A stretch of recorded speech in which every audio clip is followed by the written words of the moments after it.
Mario Chalmers recently said nobody feared LeBron. That shit pisses me off, bro. What do you That have to shit say? pisses me off, man. Like, you know what I don't like? It's like people will like if I play like the fact that Mario Chalmers at one point you were probably texting LeBron to get on the team and get a job. So because he couldn't get you a job or get you on a team, and I'm just assuming. I'm not saying that's what it is. I'm just saying, listen, when you play with certain players and you get a point in your career where things are tough, you're gonna make a call. Yo, look out for me or see what you could do. Just because you might not got your way, like how can you say that about a guy that you went to war with, who believed in you? There was times where D Wade was on your ass, chewing you up. Chris Bosh was chewing your ass, but Brown would always push Mario to be better, push him to be, talk great about him to the media, said all these great things about you, and then you're gonna come and say no one fears LeBron. Like this is the best player you've ever been on the court with. How are you gonna say that no one? First of all, Miami LeBron is the most scariest LeBron we've ever seen in our life. That part. You know what I'm saying? like that Brown was he was like 290 running a 4.4 and jumping over John Lucas and stuff. Like that was athleticism at a whole nother level. Like how can you say that? And that just shows you that like, man, like guys be on some sucker shit. And I don't like that kind of stuff because it's just like, bro, like why you start switching up? Like you said about earlier, how guys get in media and they act like they never sat in the locker room. Okay, now guys are retired or not playing basketball. Now you want to talk shit about a guy that you won a championship. But I would never talk bad about any of my teammates that I've won a championship with. I would never even fix my mouth because me and you went to war and we accomplished something that's after family and kids and God, winning a championship is probably the next best thing in life. You know what I'm saying? Like winning an NBA championship. So the fact that you do that and you come out and talk about that man after he just, got the scoring record and he's in year, 20 and like, come on, bro. Like, really?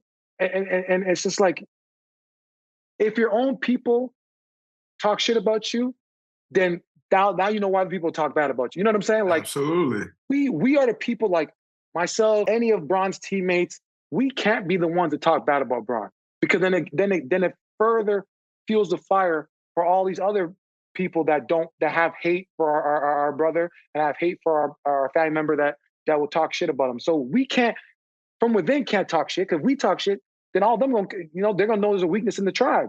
So absolutely. Like the fact that he did that, like it's like, bro, like that's not cool. Like I don't respect guys that do that kind of stuff. That's not the way I operate. I've never talked bad about none of my teammates, especially when I win a championship with. You know what I'm saying? And it's not like you guys had beef or issue.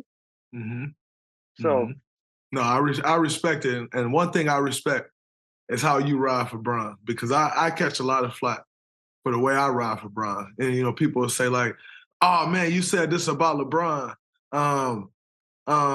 That's disrespectful to Steph." And it's like, actually, the love that I got for Steph and how I ride for Steph knows how I ride for Steph, and Steph know I got the love. Like me giving credit to LeBron or supporting LeBron or fucking being happy for LeBron, that doesn't dim Steph light. Like, I always think about it and tell people like, that's your losing ass mentality. That you think if I go say something about this, if I go say something about LeBron James that's positive, that it's dimming Steph's light. I don't dim Steph's light at all. Just like if I go say something about Steph, that's not dimming LeBron's light. No, but I agree with you and what you're saying is, but that's the mindset they want us to have. I always compare it to slavery where they try to turn us against each other. You notice that they're doing the same thing that they're against? Draymond just said that if he supports LeBron, he's not against Steph. So how come when Mario Chalmers supports MJ, he's against LeBron and he's shit-talking? He didn't say one negative thing about LeBron. He didn't criticize LeBron in any way. The only thing he said was that Michael Jordan was feared differently than LeBron James.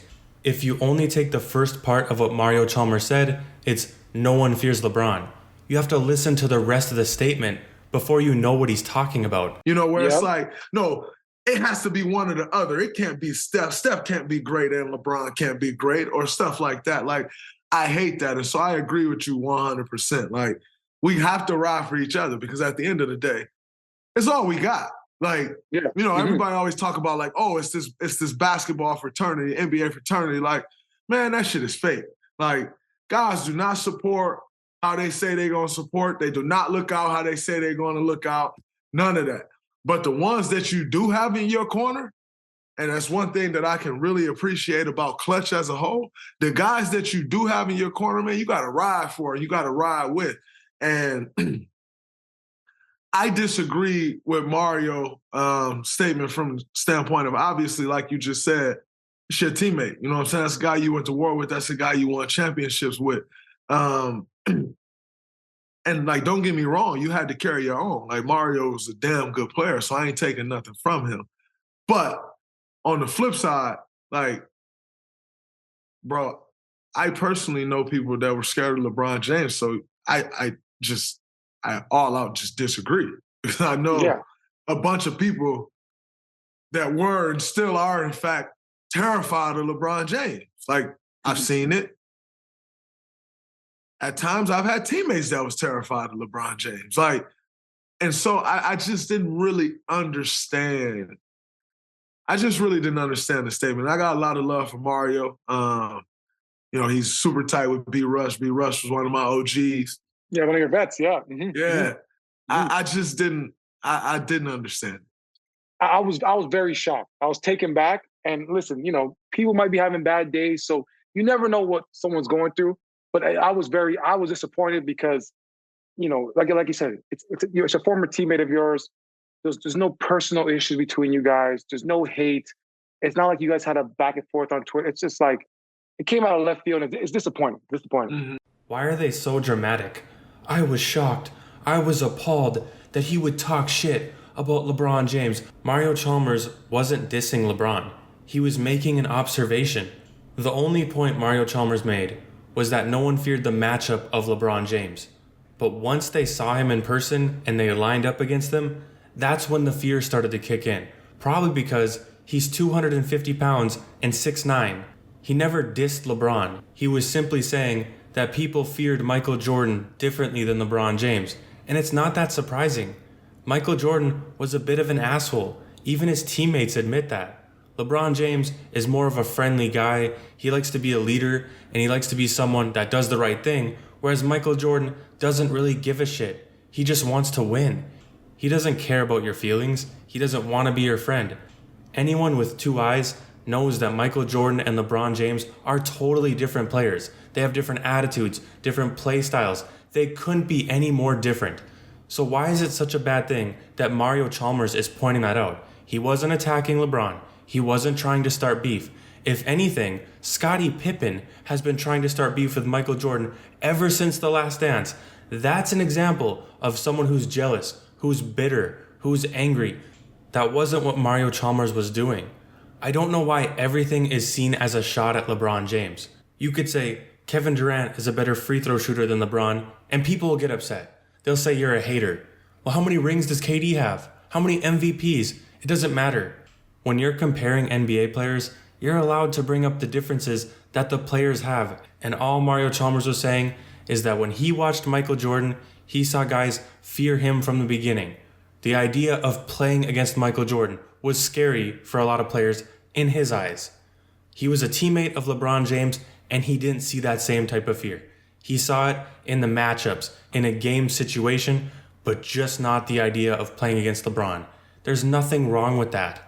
Not only that, if you asked the players that played against Michael Jordan if they were scared of him, they would tell you no. They would completely disagree with Mario Chalmers. Tim Legler said it himself. He wasn't scared of anybody. He's a professional. He works on his game. He's not scared of Michael Jordan. Magic Johnson wasn't scared of Michael Jordan. Larry Bird, you think any of those guys feared Michael Jordan? What about the Pistons? They wanted to knock him on his ass every chance they got. They weren't scared of him, but Mario Chalmers was making an observation from his perspective. So even if he's wrong, he's allowed to say that without Draymond Green and Tristan Thompson freaking out about it and making it a big deal, comparing it to slavery and saying that Mario Chalmers stabbed him in the back and he's starting beef and he's talking shit. This is overblown. I think, let me know in the comments what you guys think. And don't forget to leave a like if you enjoyed this video and subscribe for more NBA content just like this. And I'll see you in the next one.